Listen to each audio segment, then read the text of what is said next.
45 bob. Parvardigor kurashni tanladi. U uningga kuch-qudrat berdi. Shunda qilib u boshqa ellarni bo'ysundirib, podsholarning ustidan g'alaba qildi. Uningga shaharlarning darvozalarini ichib berdi. Hech kim bu darvozlarni yepib etolmaydi. Parvardigor kurash podshohga mundaq deydi. Kurash, men sening oldingda manaman. Oldingdagi tog'larni tuzlab etaman. Tush darvozlarni buzib tashlayman. Tömür taqoqlarni pachoqlayman. Men sana yoshirib qo'yilgan g'azinlarni, maxfiy joylarga ko'mib qo'yilgan boyliqlarni ichib beraman.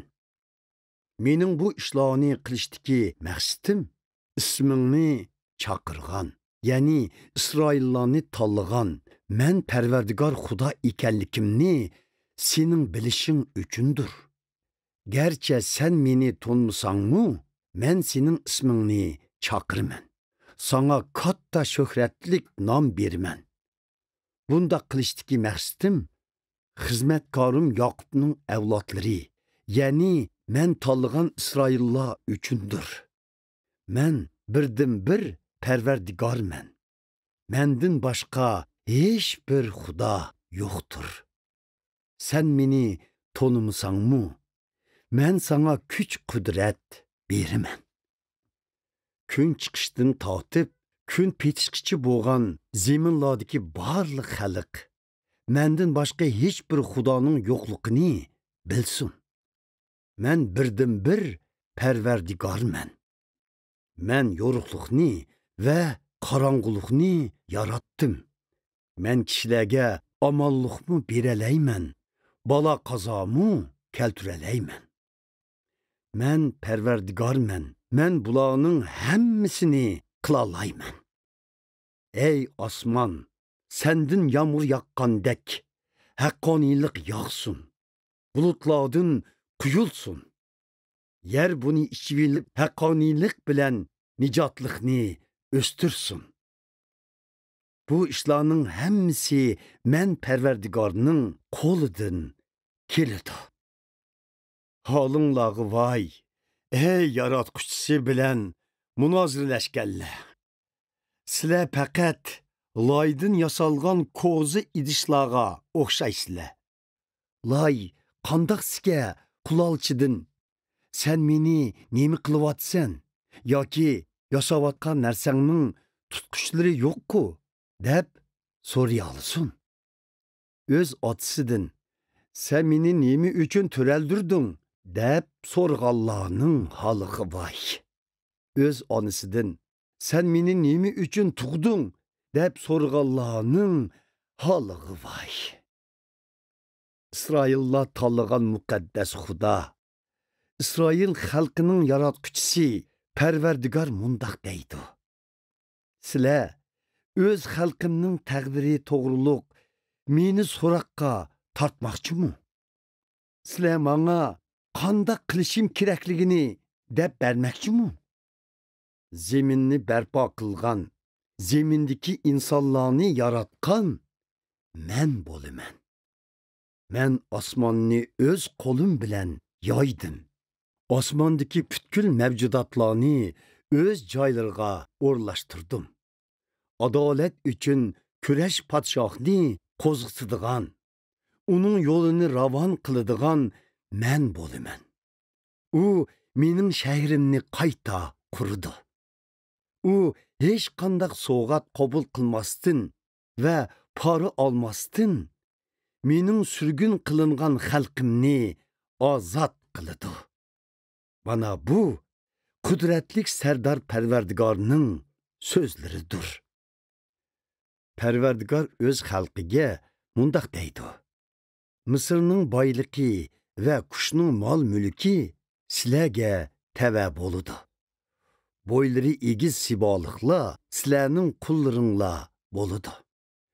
Ular qo'llaridagi kishallari bilan sizlarning orqanglardan mangudi. Ular sizlarga bosh egib, Xudo sizlarga yor bo'ldi. U birdan bir Xudodir. uningdan boshqa hech bir xudo yo'qdir, deb e'tirof qiladi. Ey İsroillarni tanlagan Xudo, sen bizning qutqizuvchimiz. Sen haqiqatan o'zingni ko'rsatmaydigan Xudodirsan.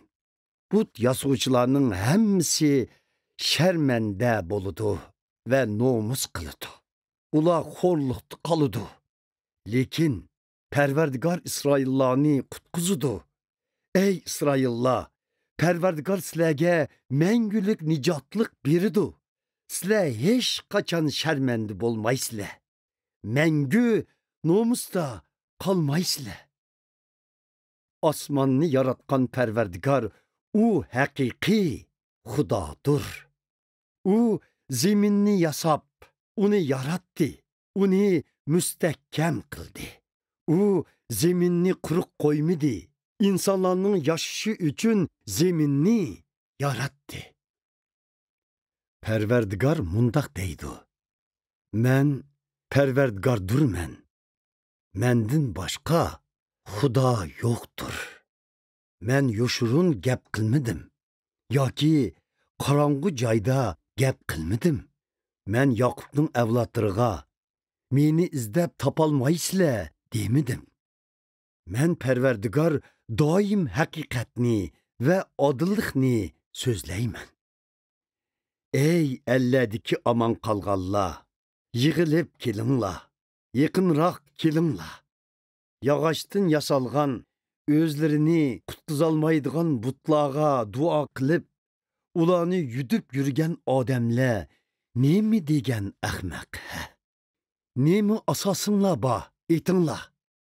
Sizlar o'zaro maslahatlashib beqinglar. Kim sizlarga bu ishlardan oldin bishorat berdi? Biror but sizlarga bu ishlardan bishorat berganmi? Yo'q, bishorat bergan men Parvardigor emasmi?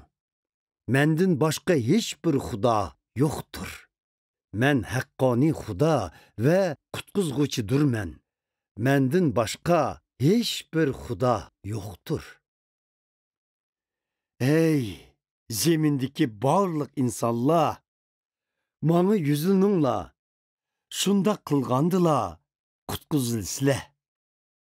Men birdan bir xudodirman. Mendan boshqa hech bir xudo yo'qdir. Men o'z nomim bilan qasam qilamanki, mening deganlarimning hammasi haqiqatdir. Mening so'zlarim hech qachon o'zgarmaydi. Butkul inson manga tizlanadi. Har bir inson manga sodiq bo'ldiganga qasam ichidi. Ular mundaq deb jakarlaydi: Faqat Parvardigorla g'alaba va kuch-qudratning manbasidir. Uningga g'azablanganlar uning oldida nomusga qoladi. Butkul İsroil avlodlari Parvardigorning yordami bilanla g'alaba qiladi. Ular uni maqtaydi.